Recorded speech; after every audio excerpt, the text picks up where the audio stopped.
Hello students, how are you all. स्वागत है आपका एक बार फिर से on my channel Krishna Singh Dev.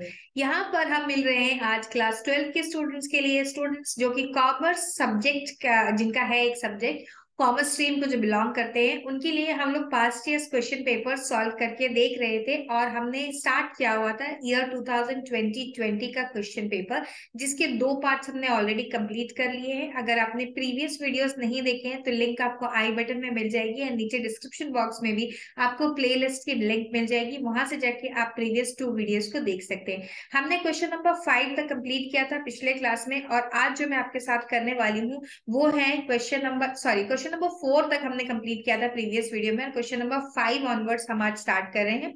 Question का जो पैटर्न है, क्वेश्चन पेपर का जो पैटर्न है, it is slightly different from the question paper pattern what we have now, because in the current year only board ने क्वेश्चन पेपर पैटर्न चेंज किया है। But as I told you in the previous videos also कि जो question and जो topics पहले important थे उनकी importance आज भी उतनी ही है। Only thing is that they will come in the different form और दे will come for the different weightage of marks. Otherwise सारी चीजें आपके लिए एक साथ इंपॉर्टेंट, एक बराबर इंपॉर्टेंट होने वाली है।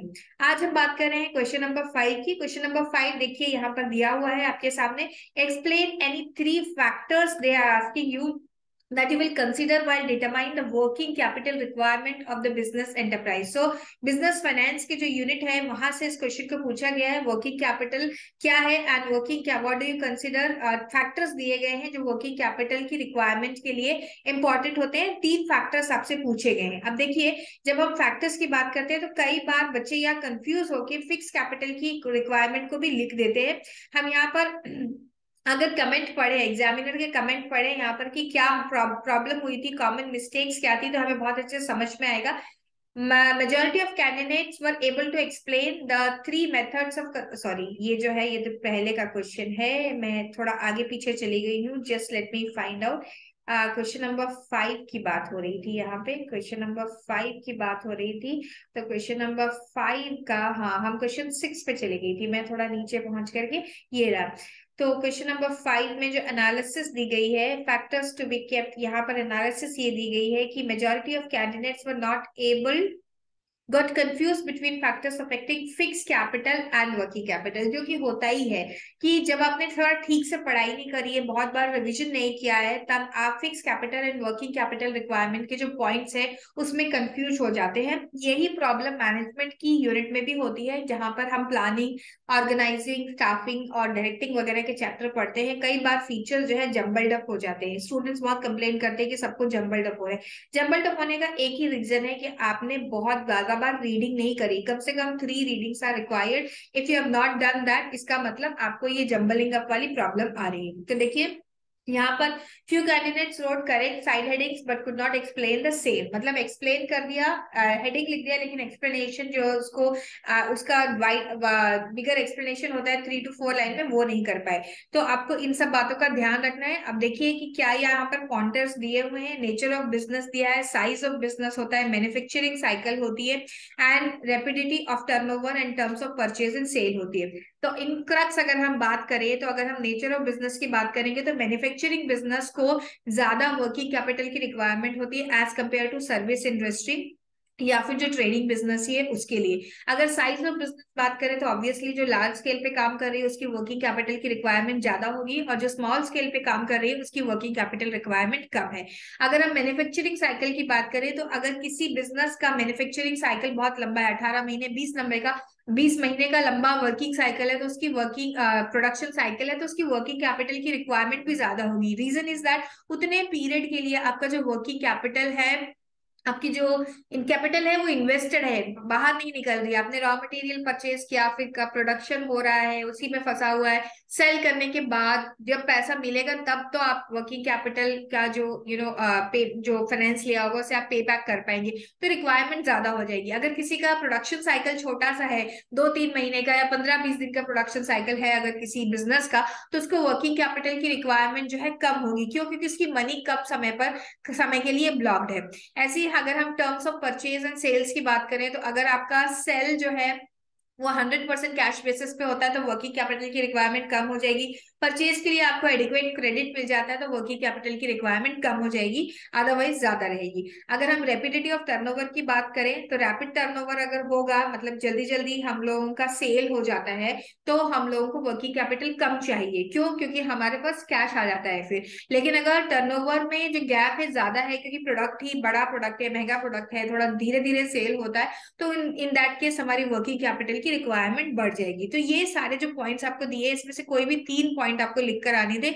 ये सारे बहुत सारे पॉइंट आपको दिए, नीचे सारे पॉइंट्स यहाँ पर एक्चुअली बुक में जितने थे वो दे दिए गए, इसमें से जो भी आपको अच्छे लगते हैं वो लिख ले। एक और बात मैं आपको कहना चाहूंगी कि कई बार स्टूडेंट्स ऐसा काम करते हैं कि जो बहुत सबसे छोटे वाले पॉइंट्स होते हैं उनको लर्न कर लेते हैं और वही लिख के आ जाते हैं एग्जाम में। हर जगह ये स्ट्रैटेजी काम नहीं आने वाली, क्योंकि कई जगह इंपॉर्टेंट पॉइंट जो है वो बड़े हैं। तो आपको देखना है कि इंपॉर्टेंट पॉइंट्स कौन से हैं, जिनको आप इंपॉर्टेंट कैसे पता करेंगे। आप इंपॉर्टेंट ऐसे पता कर पाएंगे कि आप उसमें से उसके ऊपर बेस स्पेसिफिक क्वेश्चन देखेंगे, आप उसके ऊपर बेस एमसीक्यूज देखेंगे, मल्टीपल चॉइस क्वेश्चन देखेंगे, तो आपको पता चल जाएगा कि ये वाले पॉइंट जो है ज्यादा इंपॉर्टेंट है, आप उनको ही लिखने की कोशिश करिए। ये मत देखिए कौन सा आंसर छोटा ज्यादा है या बड़ा ज्यादा है। ठीक है, चलिए अब हम नेक्स्ट क्वेश्चन देखते हैं। इसी क्वेश्चन नंबर 5 के 3 सब पार्ट होते थे, जैसे कि पहले के पैटर्न ऑफ एग्जाम में। अब हम लोग सेकंड पार्ट देख रहे हैं, B, explain 4 advantages of raising fund from commercial bank. जो सेम यूनिट का ही क्वेश्चन है, जो कि हमारे अभी हमसे पूछा गया sources of finance. Sources of finance में कमर्शियल बैंक के थ्रू अगर हम लोग फाइनेंसिस को रेज करते हैं तो कैसे हमें इसका आंसर लिखना है। यहाँ पे देख लेते हैं कि प्रॉब्लम क्या होती है, मेजरली स्टूडेंट्स को क्या प्रॉब्लम होती है। Were not able to write it correctly, advantages of raising funds from commercial bank. इस यूनिट की मैं एक प्रॉब्लम बताती हूँ कि बच्चे क्या करते हैं, issue of shares, preference share and debentures, equity shares and ये सब ज्यादा पढ़ लेते हैं। ये जो छोटे छोटे वाले हेडिंग्स हैं जहां पे आप raising through non financial institution, commercial bank और ये ट्रेड क्रेडिट वगैरह छोड़ देते हैं। वो सोचते हैं यही ज्यादा इंपॉर्टेंट है, इसी में से क्वेश्चन आएगा। अकाउंट्स के स्टूडेंट्स को वैसे भी equity share, preference share, debenture के टॉपिक ज्यादा अच्छे लगते हैं, क्योंकि उनमें से काफी कुछ चीजें उनको समझ में आती हैं, अकाउंट्स में वो पढ़ रहे होते हैं इसीलिए। लेकिन आपको ऐसा नहीं करना है स्टूडेंट्स, क्योंकि यहाँ से सब कुछ इंपॉर्टेंट है। अगर आप देखेंगे तो कई बार इस तरह के क्वेश्चंस आ जाते हैं। अब देखिए 4 मार्क के लिए क्वेश्चन आया हुआ है, अगर आपने थोड़ा भी नहीं पढ़ा है तो आप बीटिंग अराउंड तो बुशी करते रहेंगे, आप बार बार पॉइंट्स को रिपीट करेंगे, आप बहुत अच्छा वेल स्ट्रक्चर्ड आंसर नहीं लिख कर आ पाएंगे। तो आपको रीडिंग प्रॉपरली सबकी करनी है। यहाँ पर आपका फेवरेट क्या है वो मैटर नहीं करता है, बोर्ड का फेवरेट क्या है वो मैटर करता है। ओके, सो यहाँ जैसे प्रॉब्लम बताई हुई है कि स्टूडेंट्स नहीं कर पाए एंड सम स्टूडेंट्स ने क्या किया, फ्रॉम फाइनेंशियल इंस्टीट्यूशन लिख दिया कमर्शियल बैंक की जगह। तो फाइनेंशियल इंस्टीट्यूशन वाला जो टॉपिक है वो अलग है एंड कमर्शियल बैंक का टॉपिक बिल्कुल सेपरेटली अलग से दिया हुआ है। तो इसके क्या हेडर्स थे, यहाँ पर है funds are available for the long period often between 3 to 10 years and repayment of loan and interest amount can be made out of the future earnings and interest payable to bank is x tax deductible है, उसके में tax benefit मिल जाता है। It can be paid in easy installments and bank maintains utmost security of affairs of the clients and bank provides fund in many ways to the borrowers of their choice and loan from reputed bank increases the credit worthiness and trading on equity। तो इनमें से कोई भी 4 points आपको लिखना है। अब यहाँ पर अगर आप देखेंगे तो 4 नंबर के लिए एक एक लाइन लिखी हुई है। आप अपनी बुक में देखेंगे अगर हेडिंग्स के साथ ये आंसर लिखा हुआ है तो आप 4 पॉइंट लिखिए, 4 हेडिंग्स लिखिए और उसका एक्सप्लेनेशन लिखिए। आप हेडिंग खुद भी बना सकते हैं, अदरवाइज मैं सजेस्ट करूंगी कि सिर्फ 4 लाइन नहीं लिखकर आनी है, क्योंकि दैट इज नॉट सफिशिएंट। दो क्वेश्चन है 4 मार्क का और यहाँ पर बोर्ड ने सजेस्टेड भी ऐसे ही दिया हुआ है, लेकिन फिर भी आपको मार्क्स नहीं मिलेंगे। तो आपको क्या करना है, थोड़ा सा ज्यादा एक्सप्लेनेशन इसका लिख कर आना है। एनी 4 पॉइंट्स लिखने हैं एंड वो 4 पॉइंट्स जो है एक्सप्लेनेशन के साथ है तो 4 इनफ है। ऐसे लिख रहे हैं अगर आप तो आपको 4 से ज्यादा 6-7 तक के पॉइंट्स लिखकर आने होंगे, तभी आपको मार्क्स मिल पाएंगे। चलिए जाते हैं नेक्स्ट क्वेश्चन की तरफ। नेक्स्ट क्वेश्चन आपको क्या बोल रहा है, नेक्स्ट क्वेश्चन की तरफ जाते हैं। नेक्स्ट क्वेश्चन में हमको दिखाई देगा यहाँ पर 5th क्वेश्चन का लास्ट पार्ट जो था, 5th क्वेश्चन का लास्ट पार्ट बता रहा है, हमें पूछा जा रहा है हमसे कि explain the first 5 steps involved in the process of planning as a function of management. Planning का जो यूनिट है, जो मैनेजमेंट का यूनिट है उसके अंदर जो प्लानिंग है, प्लानिंग के स्टेप्स दिए हुए हैं, premises, building and all that. तो वो स्टेप्स आपसे सीक्वेंस वाइज आपको लर्न करनी है, पहले द स्टेप और फर्स्ट 5 स्टेप्स पूछी जा रही है 5 मार्क के क्वेश्चन के लिए। ठीक है, देखते हैं यहाँ पे दिक्कत क्या आती है स्टूडेंट्स को और how to deal with that. तो अगर हम दिक्कत की बात करें यहाँ पर तो problems are something like this. थोड़ा सा ऊपर मुझे जाना होगा। यहाँ पर many candidates wrote the side headings correctly but did not give the explanation and some candidates gave vague explanation to each of the steps। क्योंकि उन्होंने क्या किया, सिर्फ हेडर्स को लर्न कर लिया और एक्सप्लेनेशन लर्न किया ही नहीं। देखिए एक्सप्लेनेशन बहुत बार टीचर्स बोलते हैं कि आप अपने वर्ड्स में लिख सकते हो, इंक्लूडिंग मी, मैं भी यही बोलती हूँ कि हेडिंग से मगअप कर सकते हैं आप, एक्सप्लेनेशन भी रट्टा मार ले, ऐसी तो किसी 100 में से 2 या 3 बच्चों की ऐसी कैपेबिलिटी होती होगी कि सारा का सारा वैसे ही छाप के आ जाएंगे, वैसे ही लर्न करके आ जाएंगे। Yes, you will have to learn the headings, but कहीं का आप ये काम ना करें कि हेडिंग ही लर्न करके आ गए, अंदर की कीवर्ड्स आपने लिखे ही नहीं। और एक्सप्लेनेशन जो है बड़ा वेग, जैसे यहाँ पे लिखा गया है वेग सा एक्सप्लेनेशन लिख के आ गए जो कहीं मैच ही नहीं कर रहा है आपकी हेडिंग से। तो ऐसा काम कौन कर रहा होगा, वही स्टूडेंट्स कर रहे होंगे जिन्होंने अंदर का जो एक्सप्लेनेशन है उसे रीड ही नहीं किया है।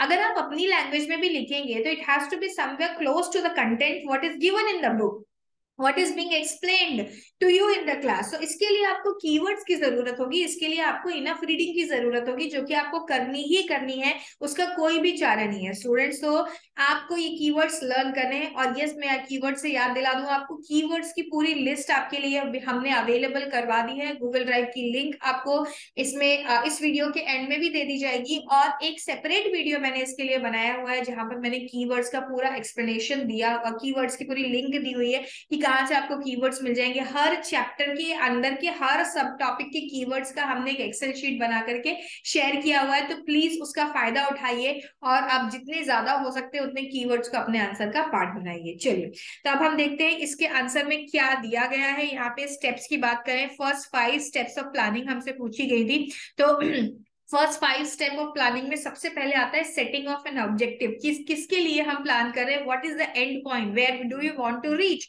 तो उसके लिए है सेटिंग ऑब्जेक्टिव, फर्स्ट स्टेप होती है। Then developing of planning premises, planning premises हम डेवलप करते हैं, फिर उस प्लान के ऊपर हम वर्क करते हैं। Then identifying the alternative courses of actions, हमारे पास बहुत सारी चॉइसेस होगी जिसमें से हम बेस्ट की तरफ जाएंगे, तो जो हमें चॉइस करनी होती है प्लानिंग में वो वाला पार्ट यहाँ एक्सप्लेन करना है। देन इवेल्युएशन करना है, alternatives and choosing the best alternative करना है हमें।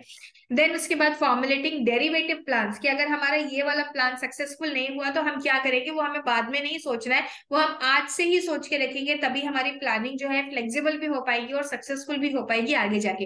तो ये 5 कॉन्सेप्ट जो है, 5 स्टेप्स जो है वो लिखना है आपको एंड करेक्ट ऑर्डर में लिखना है। इसको अगर आप जम्बल अप करेंगे तो भी आपके मार्क्स जाएंगे, इसीलिए आपको प्रॉपर ऑर्डर में प्लानिंग की जो स्टेप्स है उनको लर्न करना है। फर्स्ट स्टेप जो होती है वो होती है सेटिंग ऑब्जेक्टिव, सेकंड है developing the planning premises, then identifying alternative course action. Identification हो गया कि भाई मेरे पास प्लान ए अवेलेबल है, बी अवेलेबल है, सी अवेलेबल है, इसमें से बेस्ट कौन सा है उसे मुझे चूज करना है। एंड डेरिवेटिव प्लान भी साथ ही में डेवलप करके रखना है कि इस प्लानिंग में, इस वे में जिसमें हम जा रहे हैं, अगर यहाँ कोई गड़बड़ हो गई तो फिर हमें क्या करना है ऑल्टरनेटिवली, वो भी चूज करके रखना है। तो ये हो गया हमारा क्वेश्चन नंबर 5 स्टूडेंट्स। अब हम जा रहे हैं क्वेश्चन नंबर 6 की तरफ। Let us start doing this. Question number 6 हम देखते हैं यहाँ पर, explain any 3 methods of consumer protection. Consumer protection का जो यूनिट है, बहुत जो चैप्टर है मार्केटिंग के साथ ही है, बहुत छोटा सा यूनिट है, इसमें से ऐसे छोटे छोटे क्वेश्चन बनते हैं and it is comparatively very very easy also. देखिए यहाँ पर आपसे पूछा गया है 3 methods of consumer protection. Consumer protection के 3 मेथड्स में पहले तो देख ले कि मेजोरिटी ऑफ स्टूडेंट्स ने प्रॉब्लम क्या करी थी। तो प्रॉब्लम जो थी वो ये थी, many candidates define market instead of marketing and some other candidates, oh sorry, हम तो कर रहे थे, क्या था हमारा क्वेश्चन, सॉरी, यहाँ पर क्वेश्चन नंबर 6 का फर्स्ट पार्ट, तो हमारे पास ये था कि majority of candidates were able to explain the 3 methods of consumer protection correctly. Some candidates confuse method of consumer protection with the rights. तो उन्होंने क्या किया था, कंज्यूमर प्रोटेक्शन के मेथड्स की जगह राइट्स लिखकर आ गए थे। ओके, तो देखिए कंज्यूमर प्रोटेक्शन में हमारे पास राइट्स क्या क्या है, काफी सारे राइट की लिस्ट दे रखी है आपको, सारे के काफी सारे मेथड्स की लिस्ट दे रखी है आपको, सारे के सारे मेथड्स यहाँ पर नहीं करने, आपको सिर्फ यहाँ पर चुनिंदा मेथड्स लिख के आने हैं। 3 मेथड्स आपसे पूछे गए हैं तो वो 3 मेथड्स लिख के आने हैं। सबसे पहला जिसमें से self regulation by the business, okay. Then आपके पास आता है consumer awareness, then consumer association, government control, publicity, awards, Lok Adalat. तो ये सारे के सारे जो पॉइंट्स हैं बुक में काफी अच्छे से एक्सप्लेन करके दिए गए हैं। आप वहां से हेल्प ले सकते हैं और इनको कंप्लीट कर सकते हैं। Consumer welfare fund, consumer interest litigation and 83 points you have to explain. तो स्टूडेंट्स अगेन पॉइंटर्स तो इंपॉर्टेंट है ही, साथ ही साथ आपको क्या करना है, इसकी काफी बार रीडिंग कर लेनी है ताकि आप अच्छे से इन आंसर्स को एक्सप्लेन करके आ पाए। चलिए देखते हैं what was the next question. Next question था व्हाट आर रिटेन्ड अर्निंग्स। देखिए जो फाइनेंस वाला यूनिट है वो कितना इंपॉर्टेंट है। हालांकि कॉमर्स में आपको इस साल एक नाइंसाफी हुई है कॉमर्स सब्जेक्ट के साथ कि कॉमर्स की अलग से कोई मार्किंग नहीं दी गई है। ऐसा ही बिजनेस स्टडीज के साथ हुआ, इकोनॉमिक्स एंड अकाउंट्स के लिए बोर्ड ने अच्छे से मार्किंग दे दिया है कि इतने मार्क्स इस पेपर इस पर्टिकुलर यूनिट में से आने वाले। लेकिन कॉमर्स में ऐसा कोई भी काम नहीं किया गया है। लेकिन आपको अपने आप से देख के पेपर, पहले पैक के पेपर और आज का सैंपल क्वेश्चन पेपर, आज का मतलब इस साल का सैंपल क्वेश्चन पेपर देख करके आपको समझ में आ जाएगा कि कौन से जो टॉपिक्स है वो बहुत इंपॉर्टेंट है, अकॉर्डिंगली आप उसके साथ डील कर पाएंगे। जैसे कि ये फाइनेंस वाली यूनिट काफी इंपॉर्टेंट है। इसका पहले भी हमने देख लिया, कमर्शियल बैंक से फाइनेंस रेज करने का आपसे क्वेश्चन पूछा गया था, और अभी आ गया है retained earning. So explain three demerits of retained earning पूछा गया है and meaning of retained earning पूछा गया है। ये जो क्वेश्चंस होते हैं वो दो सब पार्ट्स में डिवाइडेड होते हैं। पहले वाला पार्ट एक्सप्लेनेशन का होता है, वो यूजुअली 1 मार्क का होता है, और सेकेंड वाला जो पार्ट होता है वो आपसे जो भी पूछा जाता है मेरिट डिमेरिट या फीचर उसका पार्ट होता है। देखिए कैसे इसको लिखा गया है, मीनिंग बताइए। It is a process of retaining a part of net profit year after year and reinvesting the same into the business. And demerits की बात करें तो हमारे पास है ये सारे डीमेरिट्स हैं। The management of company may not always use the retained earnings the best interest of the share holders, और रेकलेस हो जाते हैं थोड़े। And heavy reinvestment leads to lower rate of dividend. Share holders जो है हमारे नाराज हो सकते हैं क्योंकि हम उनको डिविडेंड जो है कम दे रहे हैं, उनके डिविडेंड में से ही उठा करके हम पार्ट रख रहे हैं अलग से फॉर इन्वेस्टमेंट। देन उसके बाद it may use to manipulate the share prices in the stock exchanges, वैसा भी हो सकता है। Excess retained earning leads to overcapitalisation, तो बहुत ज्यादा ओवर कैपिटलाइजेशन अच्छी बात नहीं है। उसके लिए कंपनी को कई बार ओवर कैपिटलाइजेशन जब हो जाता है तो बोनस शेयर वगैरह इशू करने पड़ते हैं। एक्सेस रिटेन अर्निंग्स में result in the monopoly and concentration of economic power in few hands. तो ये सारे इसके डीमेरिट्स हैं। आपको डीमेरिट के पॉइंट ऑफ व्यू से सोच करके आंसर लिखना है। एनी 3 पॉइंट्स अगेन यहाँ पर हमें लिखना है। चलिए चलते हैं नेक्स्ट क्वेश्चन की तरफ। नेक्स्ट क्वेश्चन हमारे पास है जो इसी का 6 का नेक्स्ट पार्ट जो है, define marketing and briefly explain any 3 features of marketing. Marketing क्या है एंड फीचर्स ऑफ मार्केटिंग पूछा गया। मार्केटिंग यूनिट अपने आप में काफी बड़ा है, मार्केटिंग एंड मार्केटिंग मिक्स दोनों चैप्टर्स के अंदर इंक्लूडेड है। 5 मार्क के लिए क्वेश्चन आया हुआ है। यहाँ पे क्या प्रॉब्लम आई थी, many candidates define market instead of marketing, जो कि बड़ी कॉमन प्रॉब्लम है। बहुत बार ऐसा होता है कि स्टूडेंट्स वाइस वर्सा करके आ जाते हैं, मार्केटिंग की जगह मार्केट एक्सप्लेन कर देते हैं एंड मार्केट की जगह मार्केटिंग एक्सप्लेन कर देते हैं। तो ये प्रॉब्लम यहाँ पर भी हुई है, जैसे कि लिखा गया है large number of candidates wrote objective and importance in place of features of marketing. सबके पॉइंटर्स अलग अलग हैं, अगर आप ध्यान से पढ़ेंगे तो फीचर्स के पॉइंटर्स अलग है, मार्केटिंग के ऑब्जेक्टिव्स अलग है, इंपॉर्टेंस अलग है। यहाँ कई बार मिक्सिंग हो जाती है, तो इसके लिए आपको बहुत अच्छे से पढ़ना है और सॉल्व करना है आंसर को। देखिए आंसर क्या है, मार्केटिंग क्या है, अगेन 1 मार्क का क्वेश्चन होगा वो, और बाकी का पार्ट जो है वो है आपसे पूछा गया फीचर्स। तो मार्केटिंग की मीनिंग है all activities that direct to the flow of goods and services from the producer to the consumer and ultimate user जो है। एंड फीचर्स क्या है, it is customer oriented. Marketing हमेशा कस्टमर ओरिएंटेड होती है। इसका जो मेन मोटो होता है वो होता है प्रोवाइड करना satisfaction to the customer. Marketing research इसका एक इंटीग्रल पार्ट होता है। In order to understand and satisfy the need of customer relevant information needs to be collected. And continuous and dynamic होती है, क्योंकि आफ्टर सेल्स भी marketing जो है स्टॉप नहीं होती है। हम कस्टमर फीडबैक लेते हैं, हम कस्टमर से ये जानने की कोशिश करते हैं कि हम कैसे अपने प्रोडक्ट को और इम्प्रोवाइज कर सकते हैं। एंड प्रोसीड्स प्रोडक्शन, प्रोडक्शन से पहले से स्टार्ट हो जाती है marketing. And it is integrated approach, it should be coordinated among various departments of the enterprise and it is pervasive function. इसमें से आप कुछ भी पॉइंट्स लिख सकते हैं, meaning of marketing and any 3 features, heading explanation of each लिखना है, और कोई भी रिलेवेंट पॉइंट लिख सकते हैं क्योंकि बुक में आपको कुछ और पॉइंट्स भी मिल जाएंगे।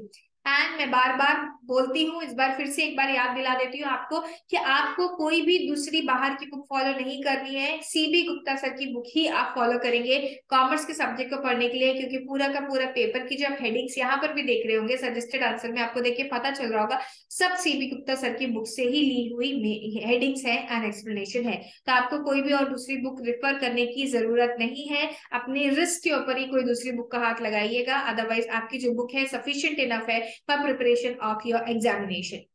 चलिए, तो हमने तीनों पार्ट ऑफ दिस क्वेश्चन भी कर लिए। अब हम जा रहे हैं नेक्स्ट क्वेश्चन की तरफ, हम जा रहे हैं क्वेश्चन नंबर 7 की तरफ। टोटल मिला के 9 क्वेश्चन है, हम कर रहे हैं क्वेश्चन नंबर 7 अब। Explain any 3 objectives of publicity as an element of promotion mix. Again marketing वाली यूनिट से ही आ गया है, मार्केटिंग वाली यूनिट में 3 चैप्टर है, marketing, marketing mix and consumer protection.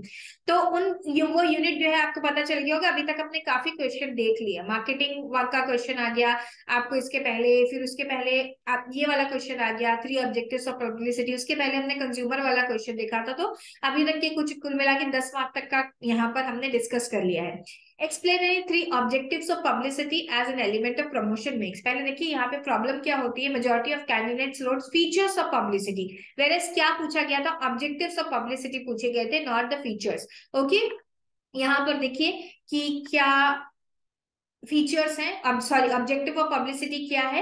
यहाँ पर सबसे पहले है to obtain the information from public about the product और service, to draw public attention, to note what the event, to save cost and to highlight an organisation contribution to society, and to warn people about the undesirable activities or goods to the goods or public। okay, goods और public। तो ये क्या है, यहाँ पर आपको objectives लिखने हैं, any 3 points and they are self explanatory points. तो आप 3 की जगह थोड़े ज्यादा पॉइंट लिख के आइएगा। देखिए यहाँ पर सिर्फ सिंगल लाइन लिखी हुई है, यहाँ पर सब हेडिंग्स एंड एक्सप्लेनेशन नहीं है, सेल्फ एक्सप्लेनेटरी है ये पॉइंट्स। इसका मतलब कि इसकी आपको फर्दर एक्सप्लेनेशन लिखने की जरूरत नहीं है, वो रिपीटेशन ही होने वाला है। जब भी ऐसे छोटे पॉइंटर्स होते हैं तब आपको उसका एक्सप्लेनेशन तो नहीं लिखना है, लेकिन थोड़े ज्यादा पॉइंट लिख देने। अगर 3 नंबर का क्वेश्चन है तो आप 3 से थोड़ा ज्यादा पॉइंट्स लिख देंगे।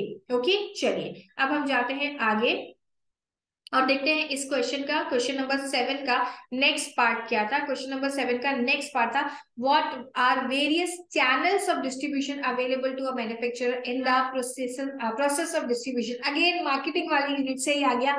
तो देखिए हमने अभी तक, मैंने जैसे बोला था, लगभग 10 मार्क का क्वेश्चन जो पेपर है डिस्कस कर लिया। अभी 4 नंबर का फिर से यहीं आ गया, और उसके बाद जो है फाइनेंस वाली यूनिट से है क्वेश्चन। तो what is the various channels of distribution, मतलब यहाँ पर वो बात कर रहे हैं 0 लेवल, 1 लेवल, 2 लेवल, वो जो various level of channel of distribution होते हैं उसके बारे में आपसे पूछा गया। सबसे पहले देखिए यहाँ कॉमन प्रॉब्लम क्या होती है, most candidates answer the various channel of distribution available to manufacturer in the process of distribution correctly. बहुत सारे बच्चों ने सही लिखा था। कुछ लोगों ने क्या किया था, सिर्फ फ्लो चार्ट बना के आगे थे, एक्सप्लेनेशन नहीं दिया था, example of channel of distribution and ignore the explanation. मतलब फ्लो चार्ट बना दिया, एग्जांपल दे दिया, एक्सप्लेनेशन नहीं किया। एक्सप्लेनेशन भी लिखना है। और सम people wrote elements of physical distribution, ठीक है, और they did not write the correct channel of distribution from manufacturer to the consumer। तो ये प्रॉब्लम्स हो सकती है। आपको फ्लो चार्ट बनाना है तो बनाइए जरूर, बट एक्सप्लेनेशन आप उसका नहीं छोड़कर आएंगे। ये देखिए manufacturer to consumer 1 0 level, manufacturer retailer consumer 1 level, 3 level, 2 level and 3 level होता है। Each point will be explain briefly, यहाँ पे लिखा है each point to be explain briefly, मतलब हर एक पॉइंट को आपको लिखना है, एक्सप्लेन भी करना है। एग्जाम्पल पॉसिबल है तो एग्जाम्पल भी देकर आना है, एग्जाम्पल से ही आपकी टीचर्स ने आपको समझाया होगा, बुक में एग्जाम्पल के थ्रू ही समझाया गया है। तो आपको हर एक का एक्सप्लेनेशन देना है। कंज्यूमर का 0 लेवल, मैन्युफैक्चर कंज्यूमर 0 लेवल कहाँ पर होता है, in the cases of costly items, car वगैरह का एग्जाम्पल दिया हुआ है। फिर agent, wholesaler, retailer, consumer goods के केसेस में दिया हुआ है आपको 3 केसेस। तो ये सारा एक्सप्लेनेशन आप प्रॉपरली करके आएंगे। देन नेक्स्ट क्वेश्चन में, क्वेश्चन पर नहीं जा रही हूँ, यहीं से पढ़ देती हूँ। जो क्वेश्चन है उसमें पूछा गया था difference between preference share and equity share. बहुत सिंपल है, बहुत आसानी से आप इसको लिख पाएंगे। और ये तो अगर आप कॉमर्स के स्टूडेंट हैं, अकाउंट्स के स्टूडेंट्स हैं, तो आपको वैसे भी आता ही होगा। सिर्फ इंपॉर्टेंट बात मैं बोलूंगी कि आप बेसिस लिखना बिल्कुल भी नहीं भूलेंगे। हर जगह देखिए बोर्ड ने आपको क्या दिया हुआ है, बेसिस लिख के दिए हुए हैं। एंड जो भी बच्चे अभी तक इस गलत फहमी में जिंदा थे कि बेसिस नहीं भी लिखेंगे तो काम चल जाएगा, they don't have to do this, they have to write the basis. Okay, तो यहाँ से आप डिफरेंस लिखेंगे। प्रेफरेंस शेयर्स जो होते हैं उनकी रिस्क जो है वो हाई होती है, उनकी सॉरी उनकी जो वैल्यू होती है वो हाई होती है। रिस्क तो प्रेफरेंस शेयर की कम होती है, इक्विटी शेयर की ज्यादा होती है। वेरएज इक्विटी शेयर की जो फेस वैल्यू होती है वो कंपैरेटिवली लो होती है। प्रेफरेंस शेयर का कैपिटल जो डिविडेंड होता है वो फिक्स होता है, उनके आगे जो प्रीफिक्स लगा होता है वो रेट ऑफ डिविडेंड होती है। वेरएज इक्विटी शेयर का डिविडेंड कभी भी फिक्स नहीं होता है। Preference share holders do not get voting rights, whereas equity share holders are the only one who get the voting right. Refund of capital हो सकता है, रिडीमेबल प्रेफरेंस शेयर्स होते हैं। एंड रीपेमेंट यहाँ पर नहीं होता है। बायबैक हालांकि पॉसिबल है, लेकिन repayment after all other applications are refunded तब कंपनी का होता है। Then appeal to cautious and conservative investors, जिनको डर लगता है कि कहीं उनका पैसा डूब न जाए, वो प्रेफरेंस शेयर्स प्रेफर करते हैं। और जो थोड़े रिस्क बेयरिंग कंज्यूमर्स ये इन्वेस्टर्स होते हैं वो इक्विटी शेयर की तरफ जाते हैं। Redemption of preference share, company redeem करती है। प्रेफरेंस शेयर रिडीमेबल होते हैं, इक्विटी शेयर का हालांकि रिडीम नहीं किया जाता है। वो बायबैक का एक ऑप्शन होता है, लेकिन 12th के लेवल पे आपको नहीं पढ़ाया जाता है। तो प्रेफरेंस शेयर्स जो है उन्हीं को हम रिडीमेबल लिखेंगे। इक्विटी शेयर रिडीमेबल तो नहीं होते, एक डिफरेंट टर्म है उसके लिए, तो आपको लिखना नहीं है, आपको लिखना है नॉन रिडीमेबल होते हैं। Convertibility, preference shares can be converted into equity share, but equity shares को प्रेफरेंस शेयर में कन्वर्ट नहीं किया जाता है। सो ये सारे डिफरेंसेस में से एनी 5 डिफरेंसेस आप लिख के जाएंगे। देन हम आगे हैं 8th क्वेश्चन की तरफ। 8th क्वेश्चन आपको बोल रहा है explain any 3 features of industrial product. Again marketing की यूनिट से ही ये क्वेश्चन आया है।